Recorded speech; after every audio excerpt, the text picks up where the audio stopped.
Okay, lecture one, Introduction to Psychology of Adolescence. So, adolescence, almost all cultures recognize adolescence as a life period. That was not always the case. There was something that happened that kind of changed that, and we'll get into that in a few minutes. But the length, the content, and daily experience difference across cultures. Different cultures will define adult status, roles, and responsibilities differently. For instance, in one culture, if you were to be able to provide, protect, and procreate, you were considered an adult. In some cultures, you could be sent out into the woods for a certain amount of time, and as if you came back and were alive, you were an adult. It's interesting. There's even a culture where they set up a big tower, where in these towers, people would be attached by vines and they would jump headfirst down this tower with the vine attached to their feet, and they would hit their head on the ground. If they were to survive, they were adults. If they weren't, well, hey, they were dead. So, now, during the time of the age of adolescence, between 1890 and about 1920, and we know the 1920s, we got the Great Depression and the introduction of the child labor laws. The reason they were introduced is because adults weren't working, they weren't making money, and the children were living or working instead of in the mines and things like that. So the child labor laws were put into play so that, hey, we need to get the kids out of the jobs and put the adults in. Well, actually, that's when the introduction of compulsory education came into play also. So where are we going to put these kids, these adolescents that are not now working? Instead, we'll put them in school. This was also a time period where adolescence became a distinct field of scholarship. Now, the most important person you need to know when it comes to adolescence, excuse me, let me fix that, is G. Stanley Hall. Now, G. Stanley Hall was important for many reasons. He came up with the concept of storm and stress, where upheaval and disorder is a normal part of adolescent life and development. Kind of believed that parents in adolescence would fight a lot, and there's many reasons. Think about your own lives when you were adolescents. Could be over curfew, hairstyle, clothing you wanted to wear, things like that.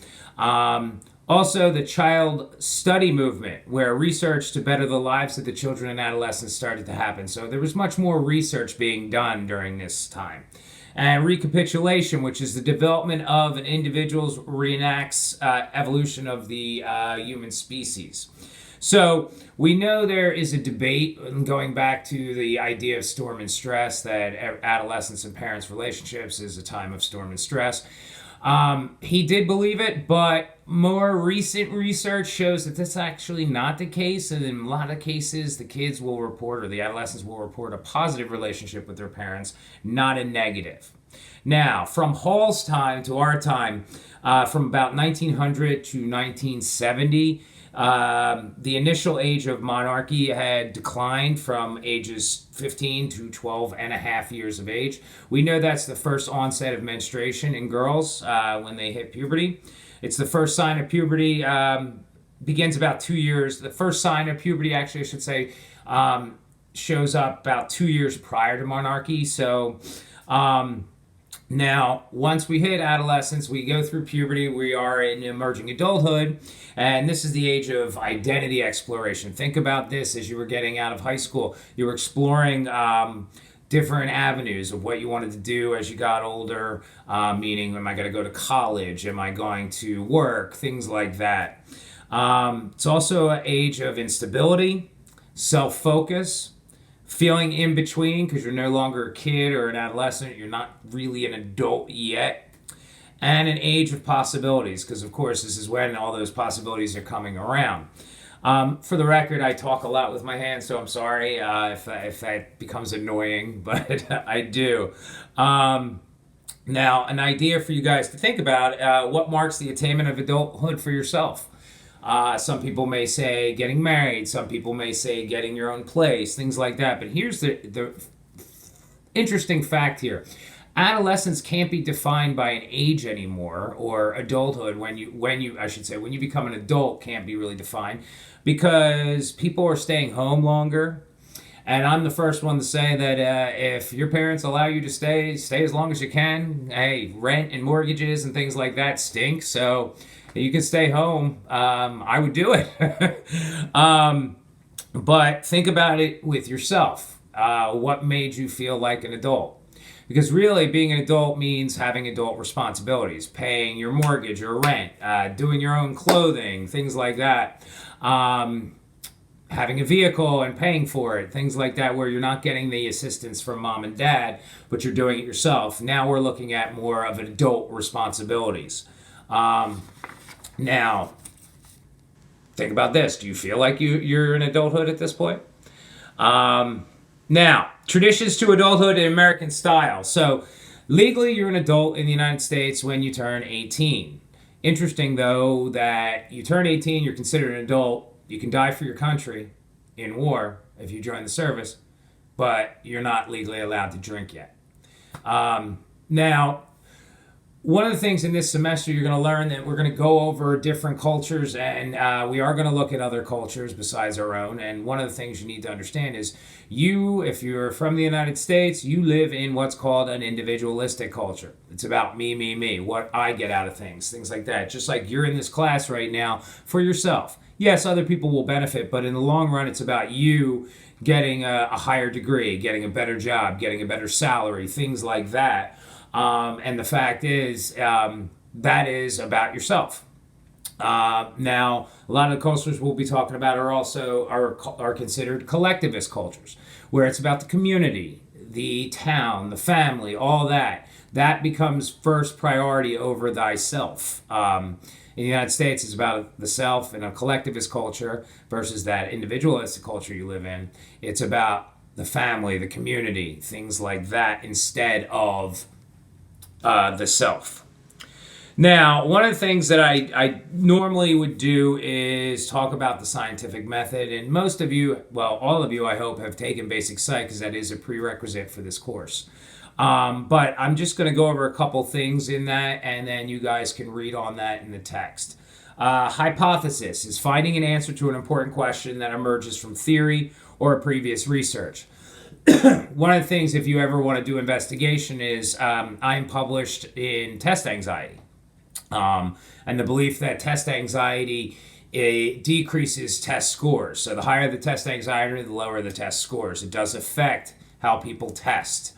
Now, I've done experimentation in my life, in my college career, my graduate degree, and so forth.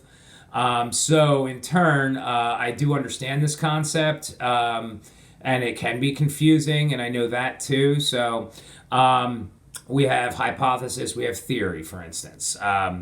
Sampling is choosing participants to represent the population of interest. So, for instance, if I wanted to do experimentation on college students, I could select you guys as my random sampling of Camden County students. And if I really don't want to know who's in what condition of an experiment, I will do a random sample. So I will be randomly assigning you to one of two conditions, either a control condition or the experimental condition. So for instance, I might have a hat, baseball cap, put all the names in, and boom, boom, boom, boom, boom. You are randomly assigned to one of two conditions. And hopefully I don't know what those conditions are, or meaning which condition you are assigned to. There is a procedure in experiment, and that's the way the study is conducted and data is collected. And in research, we explain that in our articles, for instance, on how we actually did this study. Now, how the study was conducted and data is collected is once, and then there's a method section which we talk about when it comes to strategies for collecting the data. For instance, perfect example, when I did the experiments with test anxiety, we had different schools all over the country basically give these studies to people. Well, not studies, but the experimentation, or I should say, I'm sorry, I'm going all over the place, but we would do where they would randomly, at different schools, do the experiment with them. And then that data was collected, and we had to do hand statistics at the time. So now we have programs to be able to do that. So you guys are a lot luckier if any of you go into research. We didn't have that. So I basically sat on a beach one day and sat there and computed all the data. So it was interesting. So a research surveys young adults in a drug rehab program to find out about the frequency of drug use among American urban adolescents. She determines that 100% of the young adults in the sample have used drugs. Can we generalize this sample across the entire population?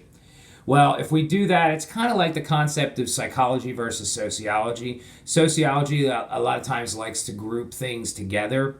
So, like, all the women in this class or all the men in this class are the same. Well, I can almost guarantee every one of you would say that's not accurate, that each individual is unique in their own way. So we can't always lump all girls, all guys, or all certain races, whatever, together, because that's not actually making it accurate. So can we generalize that all urban adolescents, American urban adolescents, use drugs? No, we cannot.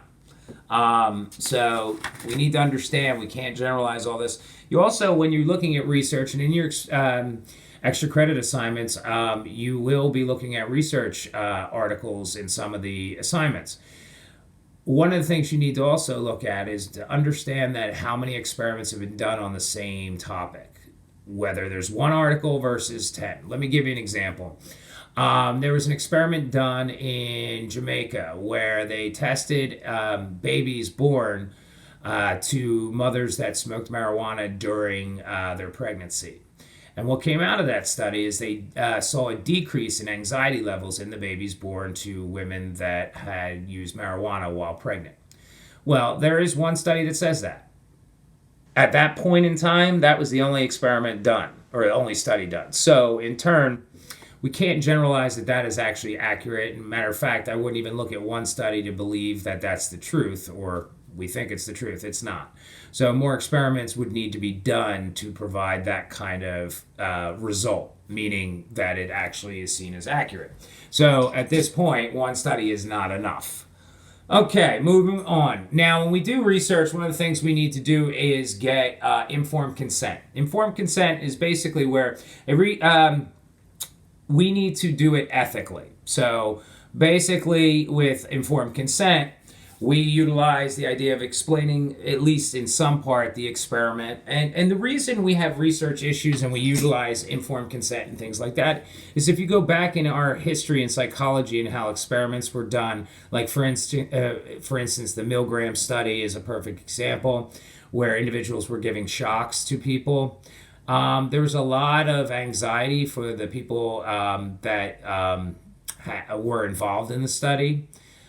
Because they felt that they were hurting people giving these shocks. Well, it actually wasn't the case. So we do need to make sure people understand what they're getting involved in. And they need to agree to that. So, for instance, a researcher wants to observe adolescents in their own habitat. She goes to school and hangs out, taking pictures and talking to students about their lives. The adolescents do not know she is a researcher. Is this an ethical way of conducting research? Well, not necessarily. It kind of be creepy too if somebody's taking pictures. It reminds me of a study I did in undergraduate where my teacher and I really didn't get along. So we had to come up with our own research study, our own idea to do research. So mine was, and this is going to be funny, but mine was how many times kids pick their nose during a school day. So for me, I sat in the back of the classroom and basically checked off every time that a student would pick their nose. Now, I would also go out and recess with them, and during recess, I would sit in the woods and check off as they did it. It's kind of creepy, and you could not do that today, but it was kind of a way that they didn't know I was seeing them, because if they knew I was watching them, they may act differently. So that experiment actually was pretty good. It was funny. My teacher wasn't too thrilled about it, but we had a lot of disagreements. One of those disagreements was he wanted us to stand by a stop sign with a clipboard and mark every time somebody stopped at the stop sign, rolled through the stop sign, or ran the stop sign. Well, how many of you, if somebody's standing by the stop sign, would run the stop sign? You wouldn't. So I didn't think it was a valid study because of that.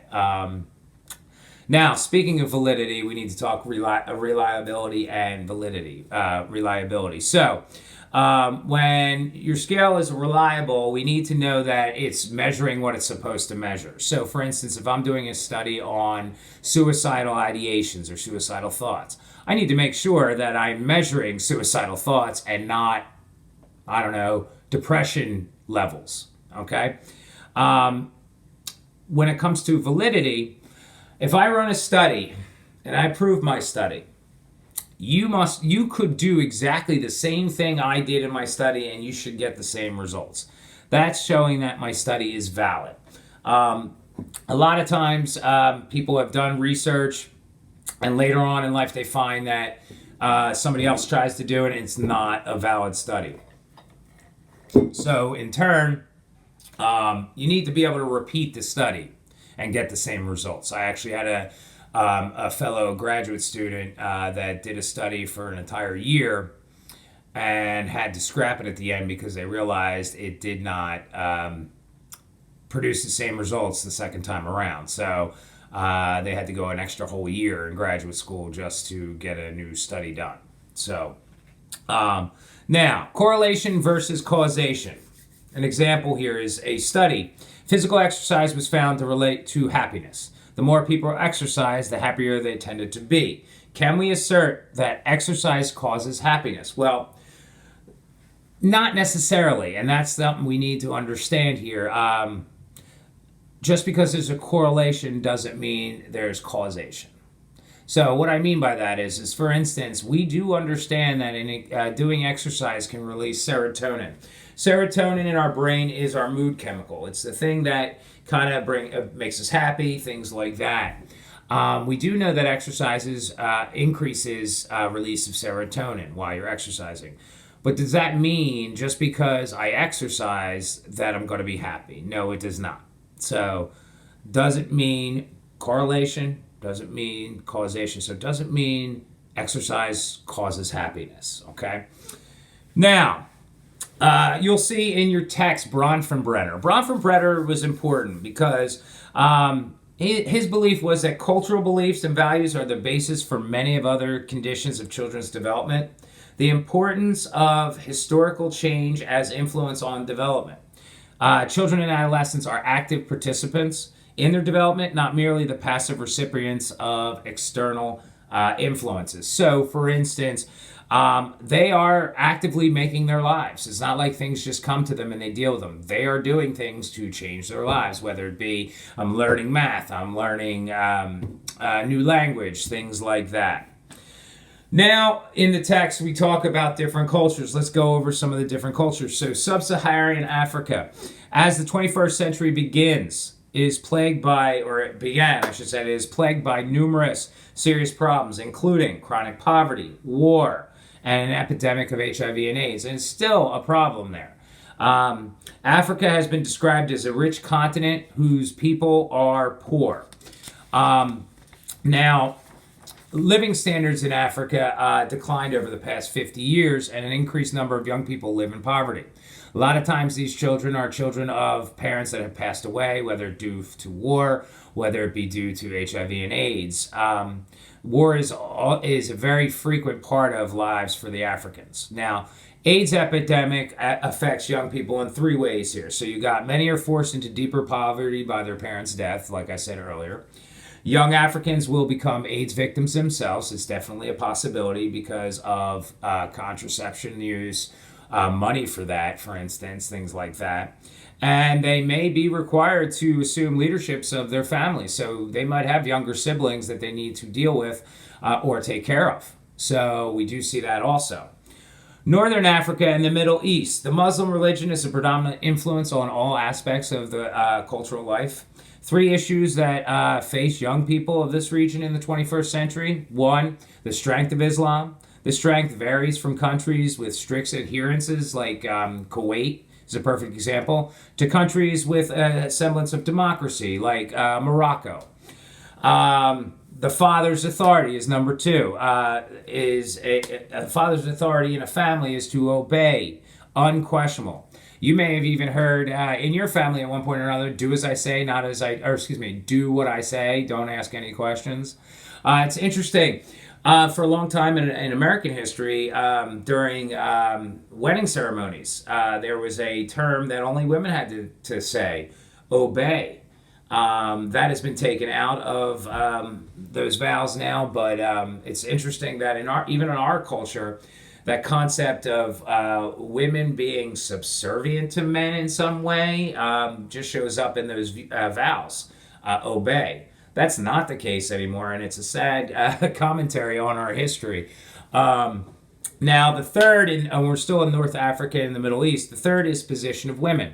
In a lot of these cultures, you're going to hear that women are not treated very well.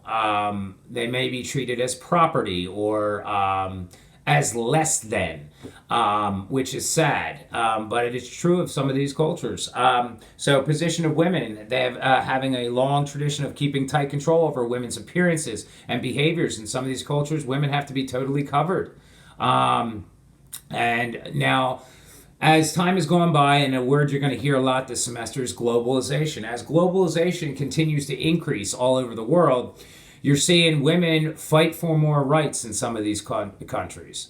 And also, you're seeing them in some cultures or in some countries where women weren't even allowed to drive. Now they're starting to be allowed to drive. Things like that. So it's interesting to see the differences. And that's why I like this textbook, is because we get to compare the United States and other countries. We get to compare individualistic cultures versus collectivist cultures. So you're going to see a lot of differences in these different cultures. And it's sad in some cultures where women are seen as less than. But then there's some cultures, and we may talk about them this semester, where the women rule. It's actually interesting. There's a culture in Africa that when it comes to asking a person to marry them, women actually take control of that. And it's funny that they do this because in America, it's not something that would be something you would see, but they would make this really, and I'll say it, disgusting fish dish. And once they complete it, they put it in front of the man they want to marry or a person they want to marry. And if the person wants to marry them, they have to eat that entire fish dish. And let me say, I saw a picture of this. It looks gross. And I think I would have been single the rest of my life. So, okay, moving on to India. The main issues facing young people in India will be school versus work. So one of the few countries that does not have compulsory education. And therefore, many young people are illiterate, especially the girls in rural areas. And you also have to think about income. I have to weigh whether going to school or making money for my family. 2, the tradition of early arranged marriages. So how would you feel if you had an arranged marriage? Let me know on the comment section of Canvas, but let me know what you think about having an arranged marriage. It's interesting, and there's reasons behind this, but they have arranged marriages have so low of a divorce rate compared to the United States. We have over 50%. So, and yes, I know some of you will say, well, because in some cultures you could be killed if you get divorced, or you could be shunned or whatever, and I understand that. But in the past, children were often married before reaching puberty. And even now, about half of India's young people marry in their teens. So, can you imagine being married in your teens? And then there's a caste system in India where people are believed to be born into a particular caste based on their moral and spiritual conduct in their previous lives. This system determines a person's status in Indian society. And again, going back, and you're going, like I said, you're going to hear this a lot. Excuse me. Rights of women. There is a long tradition of holding women to be inferior status from birth onward. And some parts of India, you need to you actually have to walk behind your husband as a woman. So, and it's interesting, I have a friend that teaches in India, or did teach, I shouldn't say he teaches there anymore. But he discussed the way the school was. There was one building for the girls, one building for the boys. and there was a line in the middle of the courtyard. And if you crossed that, you would be in trouble, even publicly shamed. You weren't even allowed to look over at the opposite sex, or you could be in trouble. So it's very interesting how different school systems in different countries also work. You would never see that in the United States at this point. I'm not saying in some private schools or Catholic schools or things like that, you didn't see that in the past. That is not something that happens now. Now, moving on to Asia. Some of the major issues affecting young people are children are expected to respect, obey, and revere their parents, especially their father. That is a tradition. Arranged marriages and dating. Parents choose a mate for their children. This remains a strong tradition even in cultures that have become highly industrialized. And dating is interesting because with dating, you will have a chaperone going on a date. So imagine going on a date with your parents around. So I'm going to pause this right now, and I will be back with the rest of it in a few minutes.